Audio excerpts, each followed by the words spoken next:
Hey, this is Travis, the TAO Templar. Today let's answer the question, how do incentives work in Bittensor and how can we exploit them? We have our four main participants. Miners do the work, validators check the work, subnet owners control the work, and stakers judge the value of the work. Every block, one TAO is minted. Miners get a large portion, validators get a large portion, and subnet owners get a small portion. If we look a little closer, we can see how it's split up more clearly. Note the validators portion is split between validators and stakers. Stakers stake to a validator of their choice and then receive rewards based on the validator's performance. Stakers are greedy. They're going to choose a validator that gives them the highest return on investment and not the validators that are necessarily the best for the network. Another way to put this is that stakers are only going to choose validators who are producing enough value to reward them more. That's what we all want in the end, a productive network. So staking to validators who can afford to reward the most is actually a good thing. Subnet owners are greedy. They might register their own miners and then build an incentive mechanism that rewards those miners more unfairly. They might also like to stop maintaining the subnet and let its incentive mechanism fall behind or stop producing value and coast on the emissions they're getting. Both of these are fixed with staker greed. Stakers only stake to productive validators.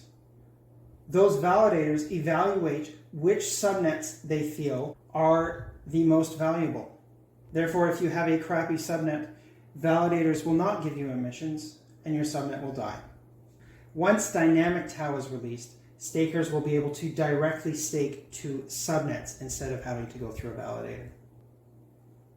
This means money will be made by staking to valuable subnets and removing stake from less performant subnets.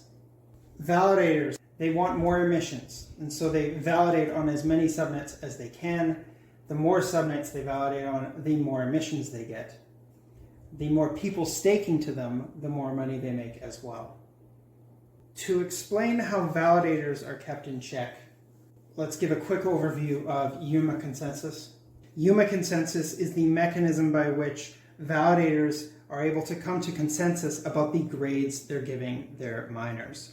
Validators that are in consensus with the other validators will get more emissions. Validators who stray too far from the consensus will get less emissions. For example, if there is a miner that most validators are grading 1 out of 10 and one validator grades it as 10 out of 10, that one validator is going to get less emissions. Validators are greedy. Validators will want to cheat and not grade. This is called weight copying. The validators that are weight copying will have perfect consensus with other validators. So that's actually the best way to get the most emissions, is by not actually doing the work, but just copying other validators. However, there's a recent fix that makes it so that the weights of other validators are delayed. And so if any validator is copying weights, their weights will be stale and they will be out of consensus. As we saw earlier, if you're trying to grade your miners more, you'll fall out of Yuma consensus and receive less emissions. Miners are greedy. They'll do work to satisfy the validator's code in the cheapest possible way, including gaming or tricking the reward code by not actually working. The toughest requirement for creating a subnet is getting the incentive mechanism right, massaging it until every miner produces valuable output.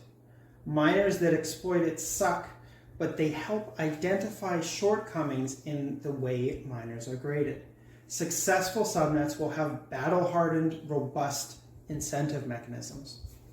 So, all participants are assumed to be greedy, acting in their own self-interest.